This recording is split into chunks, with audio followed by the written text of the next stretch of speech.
Welcome to this channel. So in the past few days, I have been chatting on the spiritual dimensions of martial arts, and some of our friends asking me on the spiritual dimensions of Wing Chun. So here I'm making this video on the spiritual dimension of Wing Chun. So here on, Wing Chuners know when it comes to the spiritual dimension of Wing Chun, what is the root of the spiritual dimension of Wing Chun? Well, as we know that Wing Chun is based on Buddha's teaching. It's not the Taoist art. It is the Buddhist art. Now, if we look into the 1850s Xiu Lim Tao writing, which is now is in the Wing Chun Inception book of mine in Amazon, one can see that the writing of 1850s of the Wing Chun Xiu Lim Tao is actually using the basic of Mei Shi Zhuang, which is a Buddhist art from Mei. And if you get hold of this Mei Shi Zhuang writing, which is about 700 or 800-year-old writing, this is the last page. And if we translate this last page, so I make a translation here. Over here, it said, accomplish the samadhi instantaneously is Amitabha Buddha. This is the supreme Dharma, must take refuge to the Guru. Dynamic or still has no hindrance. Mind and Buddha, nature verified. So this is a dynamic or stillness. Okay, maybe stillness is better. Dynamic or stillness has no hindrance. Mind and Buddha, nature verified. So from this, we know that the Xiu Lim Tao is based on Buddha Dharma. It is a real Buddhist art based on Buddha Dharma. It is not about hearsays or any type of legends, but it is solid, because what the Xiu Lim Tao 1850s have is the basic of this Mei Shi Zhuang practice, and this Mei Shi Zhuang practice lead to the accomplish of samadhi instantaneously is Amitabha Buddha, and mind and body and Buddha nature verified. Okay? So there's the evidence. By evidence, there's what it is. So if we want to talk about the spiritual dimension of Wing Chun, that's what it is. It is a Buddha Dharma teaching. Okay? Now, however, we need to be really careful. What is the Buddha Dharma teaching? What is the teaching is about? Today, in the spiritual dimensions of the martial arts, there are many different types of spiritual dimension. And we must not lump them together as look at them is the same, because the Buddha Dharma teaching is very unique compared with other spiritual paths. And so let's get into this really briefly so you know. Now, first we need to understand the difference between liberations and spiritual power. Liberations and spiritual power. Liberation is not pursuit of power or spiritual power. The teaching of Buddha is not a religion, not a philosophy, can be speculated with thinking. It is the cultivation toward liberation. Thus, it is not looking for or developing spiritual power. That is the goal is liberations. The goal is not develop spiritual power or superhuman being power, but liberations. Now, spiritual power might be how to say that, might yield based on one's practice of liberations, but that is not the point of Buddha's teaching. Now, so if we want to look into the Buddha's teaching, this is how it is. Okay, so I'm going to share with you the liberation pathway of development and the spiritual power pathway, so you can see the difference. And so do not confuse. Not every spiritual pathway or direction is the same. Now, the Buddha Dharma, the Buddhist practice of the liberations, the cultivation liberation, first, it is start with a Buddha nature. Okay, so in the Buddha's teaching, everything is based on Buddha's nature. Okay, and when the Buddha's nature meeting different conditions, it give rise to different type of mind. So Buddha nature give rise to different types of mind when meeting different conditions. Okay, so first, everything is Buddha nature. Then, when this Buddha nature meet different conditions, it raise up to different types of mind. So you can think about that the Buddha nature is like water. And if the water meet cold weather, it turn into ice. Okay, so that's how it is. Now, so Buddha nature turn into different type of mind. Okay, based on condition, and this mind in a common person will further evolve. That is the state of with your own mind, you grasp at your own mind. What is not illusory turn into illusion. This is the state of when one grabs one's mind. So an example is the Buddha nature in a very simplest way of experience it is the awareness ability. Yes, it is our awareness ability. Now, if our awareness ability aware of, say, some shadow, aware of some shadow, then for a common people, it will get into worry of is this shadow? What is it? Is it a tiger? It is a crocodile or whatever. That is where one get into this state. Okay? Or another word is when one's awareness or the aware ability meet an idea in high tech, one kicks in right here saying, oh, how much money I will make with this technology if I develop it in the Silicon Valley. Okay? So it is at here. And now, the Buddha's teaching is one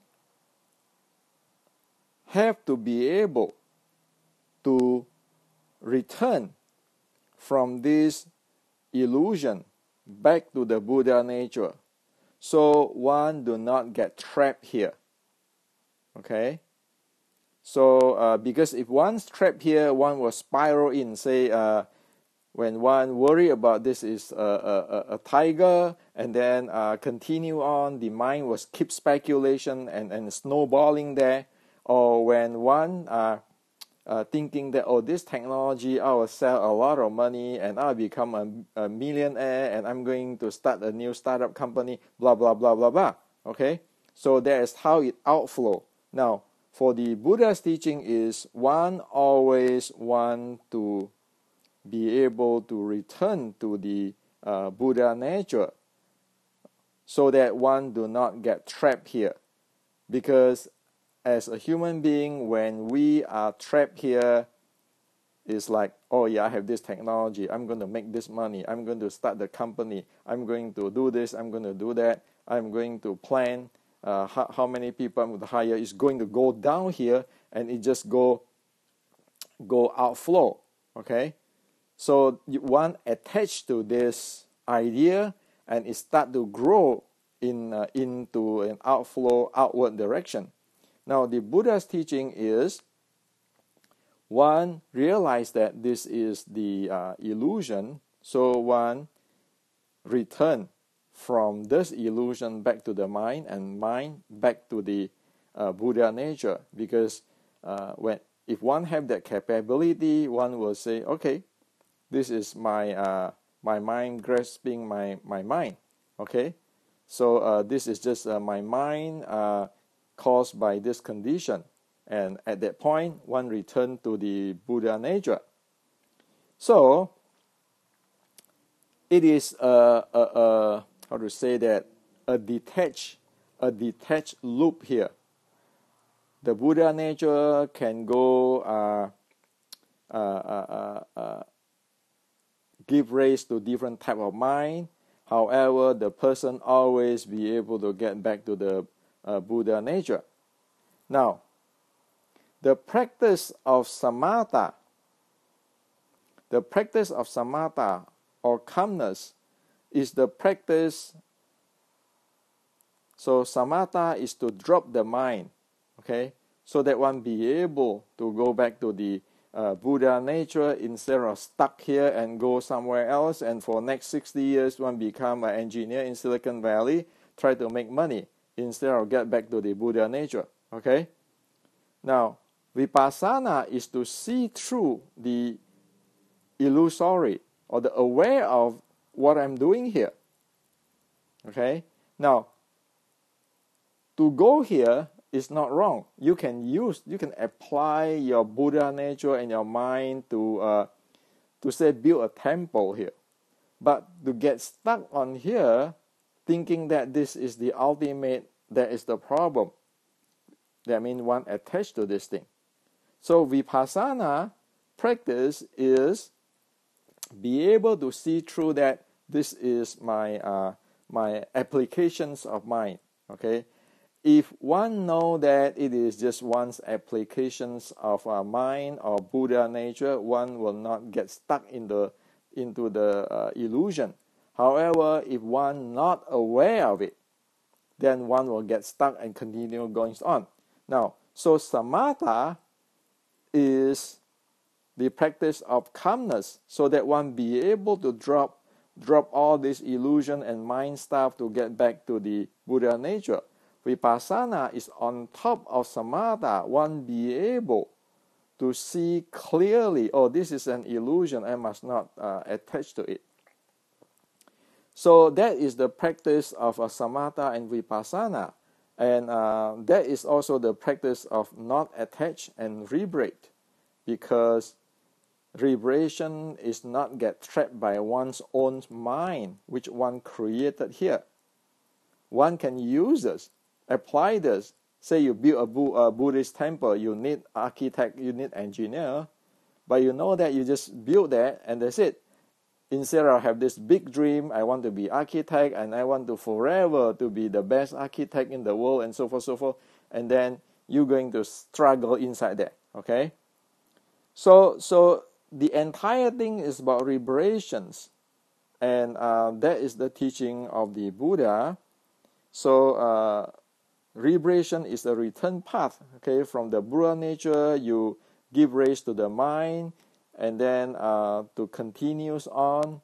However, you'll be able to get back anytime you want. You'll be able to drop that thing, and you'll be able to get back, and that's named as liberation, liberate.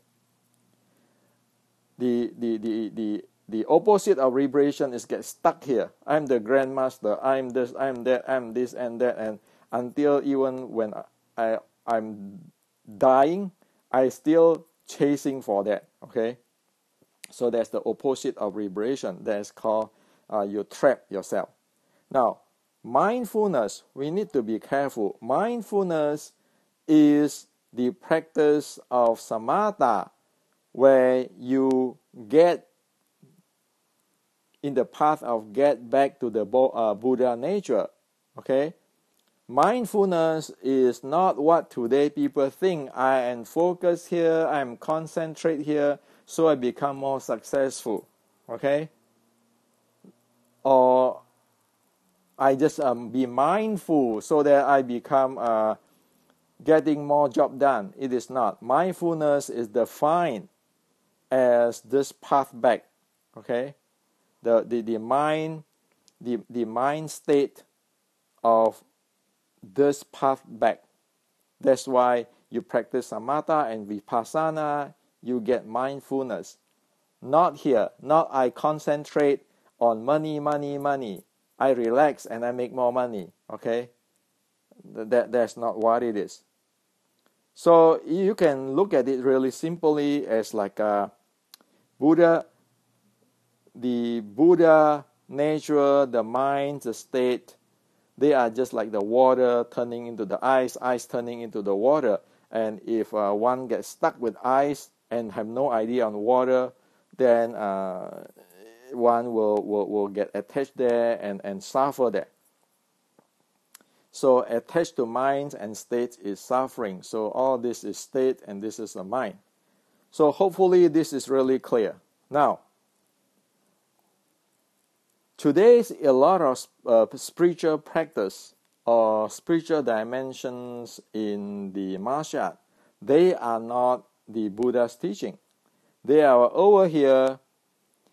They are looking for spiritual power, and they like to manipulate phenomena, and it is a type of outflow. So you can see people get into the outer state. Some say that they have spiritual power, like the Chinese in the Boxer labyrinth, saying that they can protect themselves against bullets. Okay, in the Boxer labyrinth of China.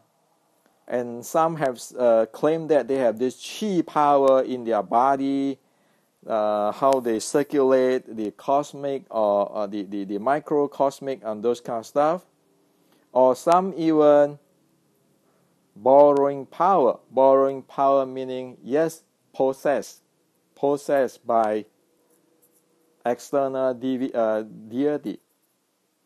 Okay, so in the world you have plenty of this type of practice. This is a spiritual power type practice, but that is the opposite of the Buddha's teaching. Okay, so this have to be known.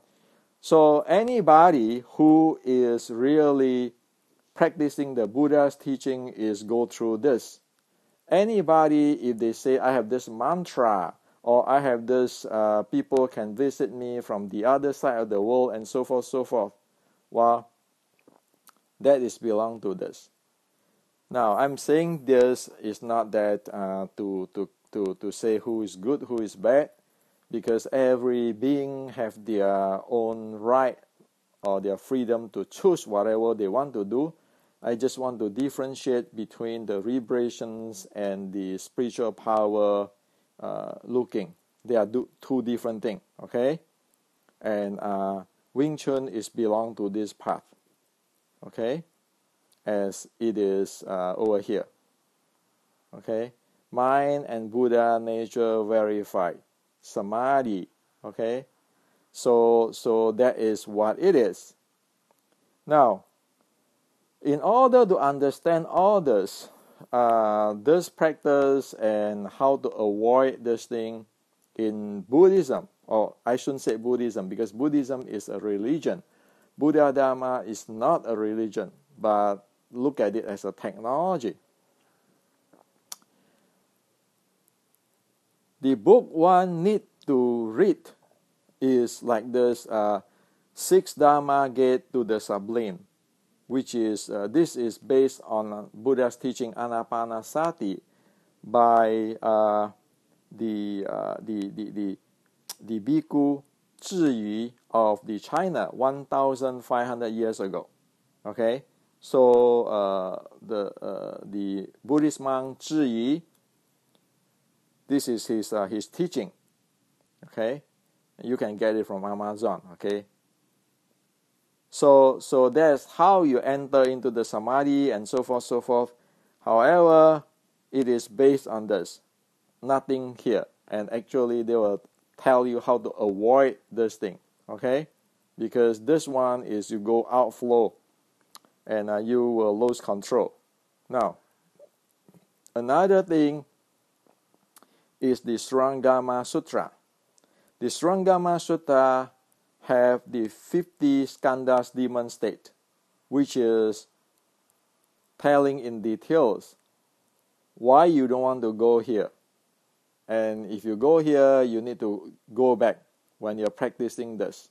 Okay, because Buddhists is practicing this, and if you oops out there, Srangama 15 skandhas demon state is over here, and it just asks you to how to get back. Now, let me tell you a story. The Buddhist monk Zhiyu, which is one of the top Tiantai school monk of the China, heard about Srangama at his time, 1,500 years ago, from an Indian monk. So he was praying for 18 years. He wanted to see what is this sutra, the high tech, in today's term. But he passed away, but he still don't see the sutra. So they are how to say that, they are in the same line. Okay, in the cultivations of the Buddha Dharma. Now, Srangama Sutra is really critical today, because if you learn about the Zen patriarch, the Chan patriarch Xu Yun, which is still alive who is alive in the up to 1959 also. He is a Zen patriarch, and he asked the Buddhas to study Srangama because at this so-called Dharma ending age, you want a proper understanding of the Buddha's teaching and practice. So he asked the follower of the Buddha Dharma and the cultivator to read the Srangama. And over here, Venerable Xuanhua, who is the student of the Venerable Xu Yun, brought this to America. It's translated. Okay? Now, let's look into a piece of this translation in here, so you will be able to see. So under this you can see, you can get it from Amazon. Okay?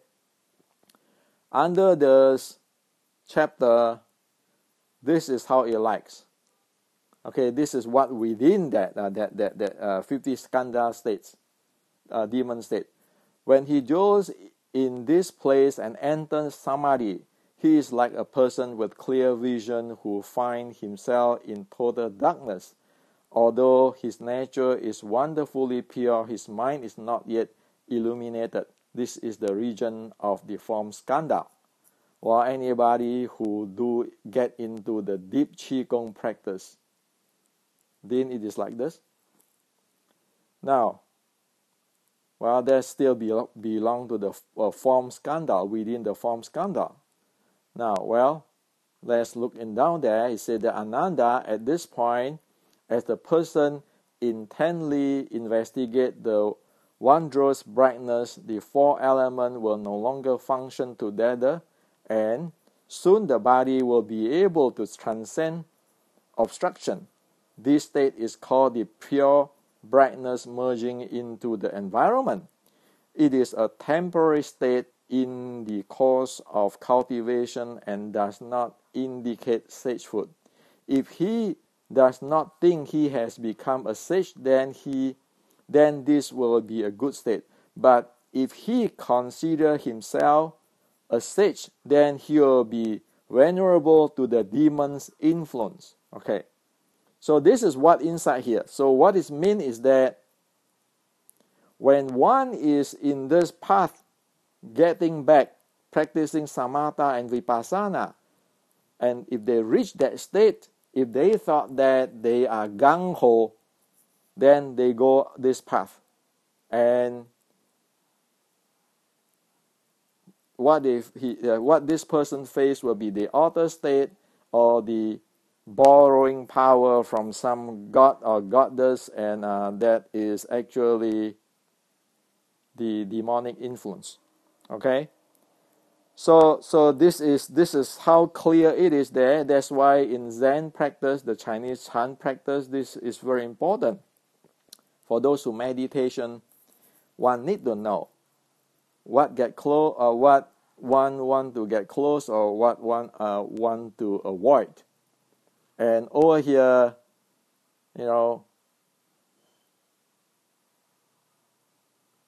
he is like a person with a clear vision who finds himself in total darkness. It's like when we do meditations and the Qigong and so forth, then it's like that.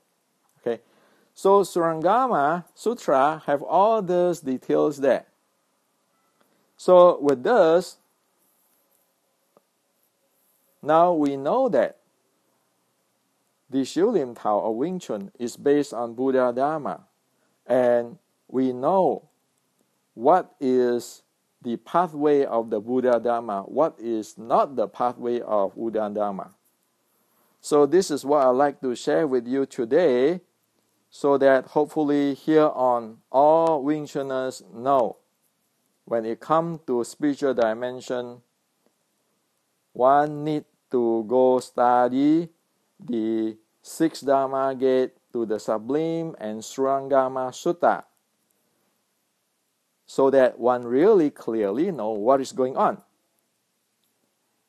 and not get stuck in somewhere in this outer state, spiritual power, self-power, energy, getting processed by other deity or something. Okay, so this is what I'd like to share with you today.